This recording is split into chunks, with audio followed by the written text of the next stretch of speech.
Pourquoi 99% échouent? La vérité est que personne ne veut entendre.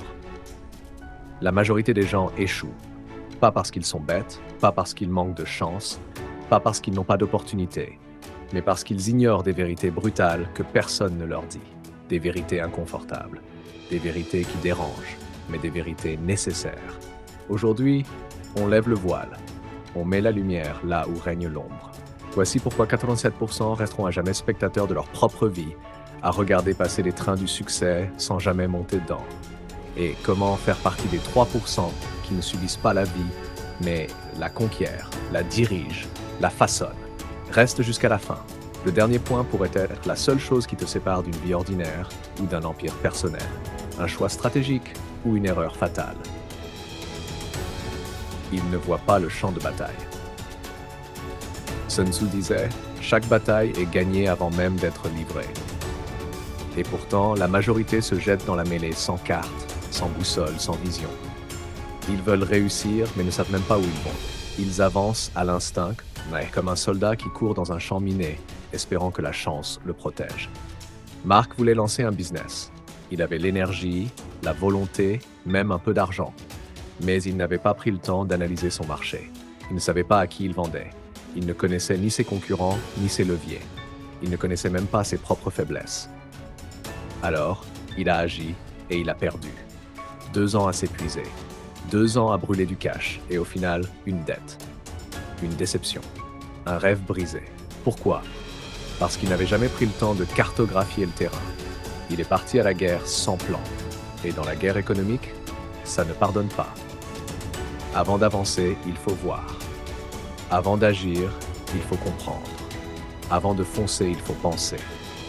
Si tu ne prends pas le temps d'analyser ton environnement, de comprendre les dynamiques du terrain, alors tu es déjà perdu. Pas par manque de courage, mais par aveuglement stratégique. Ils confondent motivation et discipline.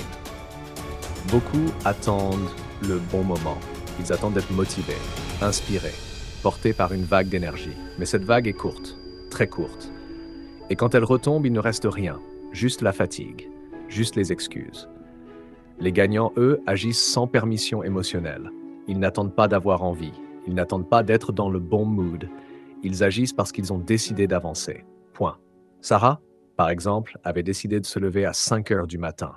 Elle voulait changer sa vie. Elle était ultra motivée. La première semaine, tout allait bien. La deuxième, elle luttait. La troisième, elle a abandonné. Pourquoi? Parce qu'elle comptait sur l'envie. Pas sur un système, pas sur une discipline enracinée. Elle n'avait pas compris que le succès est un marathon, pas un sprint de motivation. Sun Tzu ne préparait pas ses hommes à combattre uniquement quand le ciel était bleu. Il les préparait à la pluie, au vent, à la fatigue, à la faim. Parce qu'il savait que le combat n'attend pas. Et toi, tu dois agir même quand tu n'en as pas envie. C'est ça la discipline. Faire ce qui est nécessaire, même quand ton cerveau crie plus tard. C'est cette discipline qui bâtit les empires, pas l'inspiration passagère. Ils fuient l'échec au lieu de s'en nourrir. La plupart veulent réussir, mais sans douleur, sans erreur, sans remise en question. Ils veulent gravir la montagne sans tomber une seule fois. Mais la réalité, c'est que chaque chute enseigne une chose précieuse. Chaque erreur est une leçon déguisée. Thomas Edison a échoué plus de 1000 fois avant d'inventer l'ampoule. Chaque tentative l'a rapproché de la solution. Chaque échec était en fait une découverte, celle d'un chemin qui ne mène pas à la lumière. Quand on lui demandait comment il faisait pour supporter autant d'échecs, il répondait « Je n'ai pas échoué 1000 fois. J'ai trouvé 1000 façons qui ne fonctionnent pas. » C'est cette philosophie qui change tout. Ne plus voir l'échec comme un mur, mais comme un miroir. Un miroir qui te montre ce que tu dois corriger, ce que tu dois renforcer, ce que tu dois transformer. Chaque échec est une cartographie du champ de bataille. Refuser l'échec, c'est refuser la cartographie. Et refuser la cartographie, c'est se battre à l'aveugle.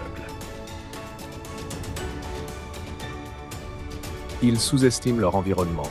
Tu veux réussir, regarde autour de toi. Tu ne peux pas t'élever dans un environnement qui te tire vers le bas. Tu ne peux pas construire un mental de gagnant entouré de voix qui doutent, qui critiquent, qui rabaissent, qui rien de tes ambitions. Lisa avait une idée brillante pour un projet, mais elle passait ses soirées avec des amis qui disaient « c'est trop dur, ça ne marchera jamais, Tu rêves trop grand. Elle a fini par les croire. Et comme eux, elle a arrêté d'essayer. Ton environnement est un levier. Il te propulse ou il t'enterre. Sun Tzu le disait, un général ne choisit pas son armée au hasard. Chaque soldat compte. Chaque influence aussi. Choisis ton cercle comme tu choisirais tes soldats. Entoure-toi de stratèges, de bâtisseurs, de rêveurs qui agissent, pas de spectateurs du monde. Ils n'agissent pas massivement. Tu as lu tous les livres, vu toutes les vidéos, pris des notes, souligné des passages? Très bien. Mais qu'as-tu réellement appliqué? L'action est la seule preuve de ton engagement. Le reste, c'est du divertissement intellectuel. Richard Branson, Elon Musk, Steve Jobs, ils ont tous agi dans l'incertitude. Ils ont tous pris des décisions imparfaites. Mais ils ont avancé, encore et encore. Encore. Ils n'ont pas attendu le bon moment, ils n'ont pas attendu d'être sûrs. Ils ont frappé et ils ont ajusté en chemin. L'action massive, c'est le feu qui forge, pas l'action hésitante, mesurée, tiède, mais l'action brute, stratégique mais déterminée, répétée, inlassable. Tu veux changer ta vie? Alors il te faut plus qu'une idée, il te faut un mouvement, un passage à l'acte répété, intensif, massif. Sans ça, tu n'es qu'un rêveur de plus.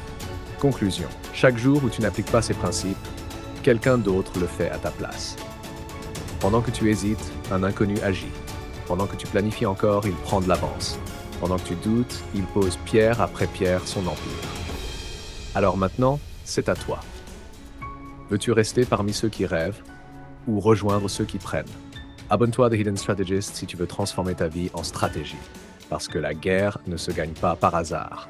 Elle se gagne avec des plans. Et tout plan commence par une décision.